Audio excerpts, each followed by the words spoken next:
காருண்யத்தை எண்ணி போற்ற வந்தோம்.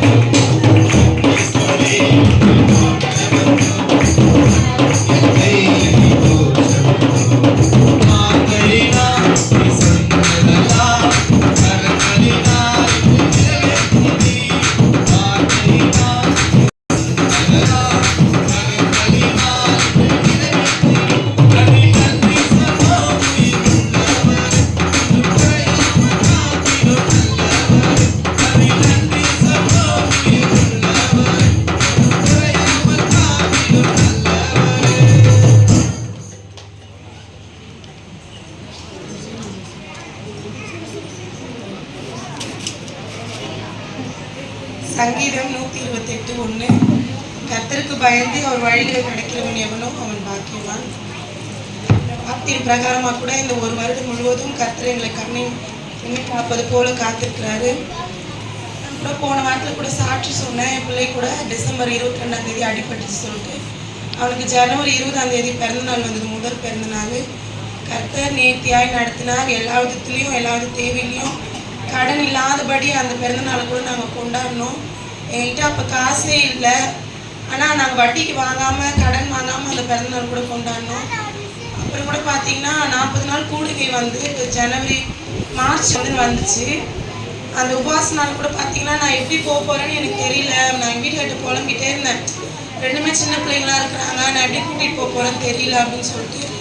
ஆனால் அதுக்கு முந்தின நாள் ஃபஸ்ட்டு நாளில் தான் அந்த ஜபம் ஸ்டார்ட் ஆக போகுதுன்னா அதுக்கு முந்தின நாள் என் பொண்ணுக்கு வந்து ரொம்ப ஜுரம் காய ஆரம்பிச்சிருச்சு. அப்போ எப்படி இருந்தாலும் நான் பண்ணுவேன், நான் அந்த ஜபத்துக்கு வந்து தான் ஆகணும். பலவீனம் இருக்குதுன்னு சொல்லிட்டு நான் இல்லவே இல்லை. 2 வாரம் முழுவதும் என் பிள்ளைக்கு கூட பலவீனமாக இருக்குது. அதனால் 40 நாளுமே நாங்கள் குடும்பமாக வந்து கலந்து கொண்டோம். என் கணவர் வந்து 1 நாளோ 2 நாளோ தான் வரல. எல்லா நாளும் நாங்கள் கலந்து கொண்டோம். கர்த்தர் எங்களை ஆசீர்வாதமாக நடத்தினார். மார்ச் ஏப்ரலில் கூட பார்த்தீங்கன்னா வீட்டுக்காருக்கு வந்து இந்த லெஃப்ட் சைடு வந்து ஹார்ட் பக்கமாக வலிக்க ஆரம்பிச்சிச்சு. அவர் வந்து வேலைக்கு போகிறதையே விட்டுட்டாங்க. வேலைக்கே போகாமல் எங்களுக்கு வந்து ஒரே ஒரு லோன் காசு தான் அப்போ நாங்கள் கட்டினோம். இருக்கிற ஒரு சின்ன சின்ன நகையாக வச்சு நாங்கள் கட்ட ஆரம்பித்தோம். அப்புறம் ஒரு நாள் கலந்து பேசும்போது எனக்கு இருக்கிற வேலை வந்து ரொம்ப ப்ரெஷ்ஷாக இருக்குது, என்னால் வேலைக்கு போக முடியல அப்படின்னு சொல்லிட்டு சொன்னாங்க. அப்போ நம்மளால் என்ன செய்ய முடியுமோ அதுதான் செய்ய முடியும். எல்லா நாளுமே இல்லாமையே நம்மகிட்ட இருக்கக்கூடாது. நம்மளுக்கு நிறைய விஷயங்கள் இருக்குப்பா. நாங்கள் மாதம் ஜபம் வைப்போம். எங்ககிட்ட இருக்கோ இல்லையோ அந்த மாத ஜபத்தை நாங்கள் கண்டிப்பாக வச்சுருவோம். அப்புறம் மே மாதம் வந்துச்சு. மே மாதம் எங்கள் வீட்டுக்கார 3 வாரம் வேலைக்கு போனாங்க. நாங்கள் எல்லா பிபிஎஸ்லையுமே கலந்து கொண்டோம். குடும்பமாக கர்த்தர் எங்களை ஆசீர்வாதமாக நடத்தினார். மே மாதத்துல வந்து இது வரைக்கும் என் கணவர் பலவீனம் இருந்தாலும் இல்லைனாலும் எல்லா நாளும் வேலைக்கு போகிறதுக்கு கர்த்தர் அவருக்கு பலன் கொடுத்துருக்காரு. செப்டம்பர் மாதம் என் பொண்ணுக்கு பிறந்த நாள் வந்தது. அந்த நாள்லையும் அவர் நேர்த்தியாக நடத்தினார். எல்லா வித தேவைகளையும் சந்திச்சார்.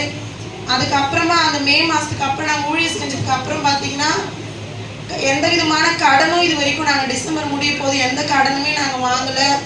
எங்களால் முடிஞ்ச வரைக்கும் ஊழியத்தை எல்லாத்தையுமே நாங்கள் நேர்த்தியாக செஞ்சுட்டோம். கடவுள் ஊழியத்தின் பிரகாரமாக எங்களை ஆசீர்வதிச்சு நான் கண்டிப்பாக நம்புகிறேன். கர்த்தர் ஆசீர்வதிப்பார்.